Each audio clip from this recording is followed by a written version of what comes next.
फरवरी 1963 भारत और चाइना के युद्ध को समाप्त हुए अभी कुछ ही समय बीता था।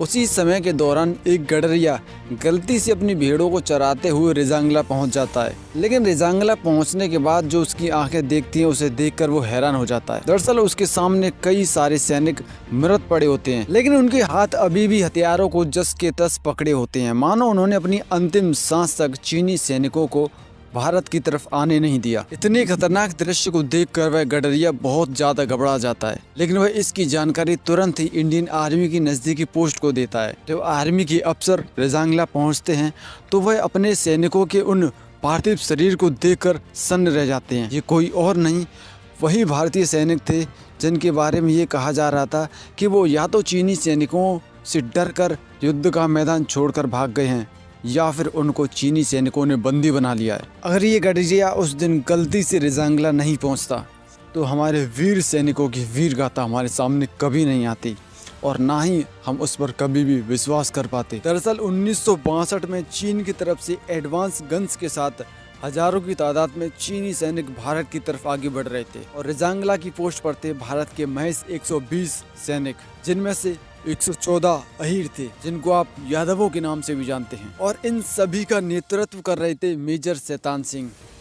इन सबको पहले ही ये बता दिया गया था कि चीनी सैनिक हजारों की तादाद में आ रहे हैं, तुम उस पोस्ट को छोड़कर पीछे हट जाओ। लेकिन इन्होंने पीछे हटने से इनकार कर दिया और कह दिया कि जब तक हम में से एक भी सैनिक की आखिरी सांस चलेगी तब तक एक भी चीनी सैनिक भारत की तरफ नहीं आ सकेगा। और हुआ भी कुछ ऐसा। जैसे ही चीनी सैनिक भारतीय पोस्ट की रेंज में आए तो भारतीय सैनिकों ने अपनी वीरता का परिचय देते हुए उन पर हमला कर दिया। भारतीय सैनिक महज 120 की तादाद में थे और ना ही उनके पास उतना ज़्यादा गोला बारूद था कि वो चीन की हजारों की तादाद वाले सैनिकों को खदेड़ सकें, लेकिन फिर भी उन्होंने अपनी वीरता का परिचय देते हुए चीनी सैनिकों पर हमला कर दिया। और एक समय के बाद जब भारतीय सैनिकों का गोला बारूद खत्म होने लगा तो वह निहत्ते ही चीनी सैनिकों के सामने लड़ने के लिए कूद पड़े। उनमें से कई सारे अहीर ऐसे थे जो अपने गांव में कुश्ती किया करते थे और बस इसीलिए वो उनके सामने कूद पड़े और उन्होंने चीनी सैनिकों को अपने हाथों से पटक पटक कर मारना शुरू कर दिया। सारे सैनिक ईंट पत्थरों से चीनी सैनिकों पर हमला कर रहे थे, लेकिन उनमें से किसी ने भी वापस लौटने या फिर भाग जाने के बारे में बिल्कुल नहीं सोचा। यहाँ तक कि मेजर शैतान सिंह, जिनके एक हाथ में गोली लगने के बावजूद भी वो अपने पैरों से मशीन गन बांधकर चीनी सैनिकों पर ताबड़तोड़ हमला किए जा रहे थे। और इस तरह से भारत के महज 120 सैनिकों ने चीन के 1300 से अधिक सैनिकों को मार गिराया। लेकिन इस सब में भारत के 114 वीर सैनिक शहीद हो गए। जो सैनिक यहाँ से बचकर गए थे उन पर किसी ने भी तब तक विश्वास नहीं किया जब तक रेजांगला में भारत के वीर सैनिकों के पार्थिव शरीरों को नहीं ढूंढा गया था।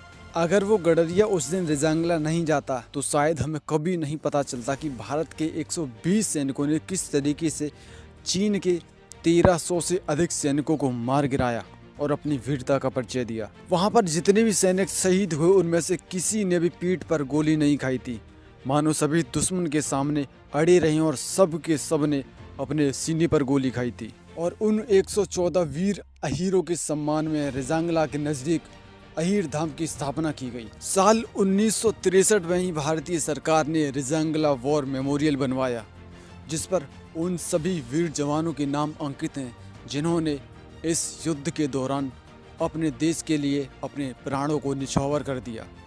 सलाम है ऐसे वीर जवानों को